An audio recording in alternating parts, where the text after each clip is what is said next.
Hello, lovely yogi. Welcome to Flow with Shreya. I'm Shreya, and today I'm bringing you another pose breakdown. Today I want to talk to you about chair pose, Utkatasana. So if you want to learn how to get in and out of this pose, the benefits, some modifications and variations, come flow with me. Chair pose, also known as Utkatasana in Sanskrit, is a standing balance posture. First things first, if you have any respiratory issues, lower body injuries, or back injuries, you want to be really careful with this posture and maybe even skip it for now. If you don't have any of those things and you want to practice this, I want to tell you about some of the benefits. Chair pose is a great way to work on your cardiovascular health and build stamina. It also helps you strengthen your core as well as your lower body, your legs. It can also help you improve your balance. So now that we know all about chair pose and its benefits, let's get on the mat and practice it. If you have a block or something similar, go ahead and grab it because I'm going to show you some variations that use the block. For now, let's put it off to the side. There are a couple of different ways you can get into chair pose. The most common way is to get into it from mountain pose, Tadasana. So as you come into mountain pose, notice where your feet are. For chair pose, it's helpful to have your feet hips width distance, a little bit narrower, or maybe even slightly wider, just depending on how stable and balanced you feel today. You can start with hips width distance and then go from there. Now notice where your toes are pointing. In this posture, it really helps if your middle toes are pointing directly forward or your toes are pointing just slightly towards each other, creating an internal rotation in your hips. I suggest you try it both ways and see how it feels. Once you've found your foot placement, you want to engage the muscles in your legs. So go ahead and lift up through the inner arches, lift up through the knees, engage your quads and your glutes, fire everything up, engage your core as well, because this does require some balance. Next, what you want to do is go ahead and place your palms either on your hips or at heart center. Then begin to bend your knees as you send your hips back. I'm going to turn around so you can really see how it looks. So as you bend your knees and send your hips back, your knees might go in front of your toes, and that's totally okay. Begin to shift your weight into your heels, again for that balance and stability. You might notice some shaking the longer you stay in this space. Again, palms can be at heart center on your hips, or if you want to try, you can even take your palms up overhead.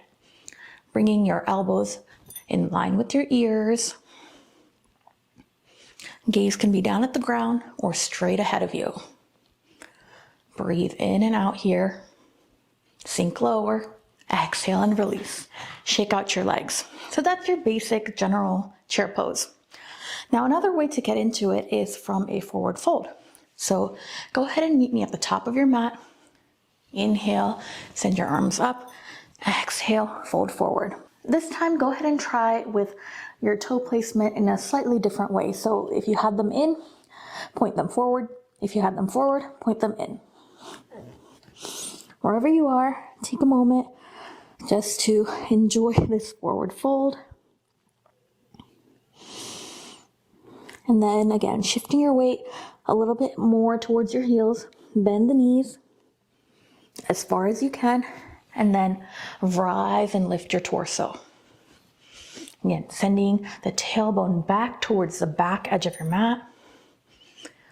Breathing here. Exhale, come back to your forward fold. Inhale and rise up. So as I mentioned, some of the modifications when it comes to chair pose have to do with your arm placement, whether it's at heart center, on your hips, or lifting up. When you lift up, you want to make sure that you don't scrunch your shoulders up, but rather create space between your ears and shoulders and length in your spine. Another modification you can take, which really comes in handy if you feel a little bit challenged with your balance, is just to grab onto a chair or a wall nearby. So you can use this for balance and support as you practice the shape, bending the knees, shifting the hips back. And another variation that's practiced in a little bit more of a traditional Ashtanga practice is really, rather than leaning forward, you're lifting your heart and keeping your torso almost straight. So again, practice the different variations and notice what feels challenging to you, what feels easy to you, and take what works for you in a specific practice. Exhale, come back to standing. There are also a few different things you can do for variations on your chair pose. One is to grab a block and place it in between your thighs. And then come into your stance. Exhale, sink low. And use this time to squeeze the block in between your thighs. This is really going to activate your glutes and your quads, your inner thighs. It's going to help you strengthen even more. This is how that looks from the side.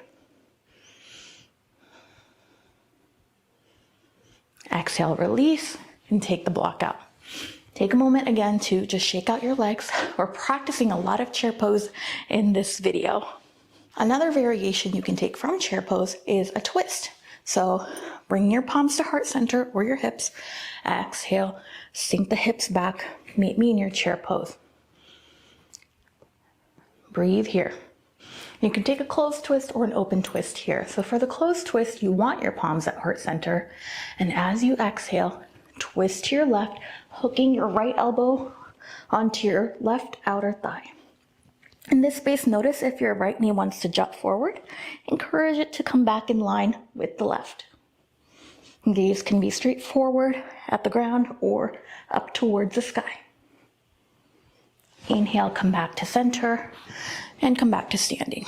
We'll take that on the opposite side just to even it out and see how it feels. So meeting me back in chair pose once more. Palms at heart center. Exhale, this time hooking your left elbow to your right outer thigh. Again, notice the knees.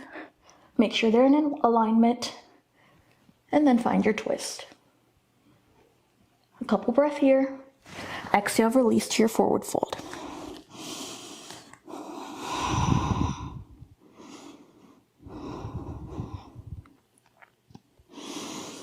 We'll come back into chair pose once more and take that open twist. So find your feet in the place where you want them. Bend the knees. Inhale. This time, take your arms up overhead. See how it feels. As you exhale, take the left arm forward and the right arm back. Open twist. Inhale back to center. Exhale to the opposite side. Exhale, come back to standing. Again, shake it out. My quads are really burning, and I wouldn't be surprised if yours are too. This is, again, a great way to build strength in the lower body and find balance and stability. It does take quite a bit of stamina to hold chair pose in some of these flows. So I hope some of these tips will be helpful to you when you practice. I hope you learned something from that flow, and if you did, it would mean a lot to me if you click the thumbs up button and subscribe to my channel. Please be sure to share this video so others can find it too. If you share it on social media, be sure to tag me at Flow with Shreya. Any props we've used, the mat I was practicing on, and the clothing I'm wearing will all be linked in the description bar below, just in case you're interested. Let me know in the comments below which pose you'd like me to break down next. For more pose breakdowns, check out this playlist right here. To practice chair pose in a flow, check out this video down here. You'll also find vinyasa, yin, relaxing, prenatal and postnatal yoga, as well as mindfulness videos on my YouTube channel. Thank you so much for joining me. Namaste.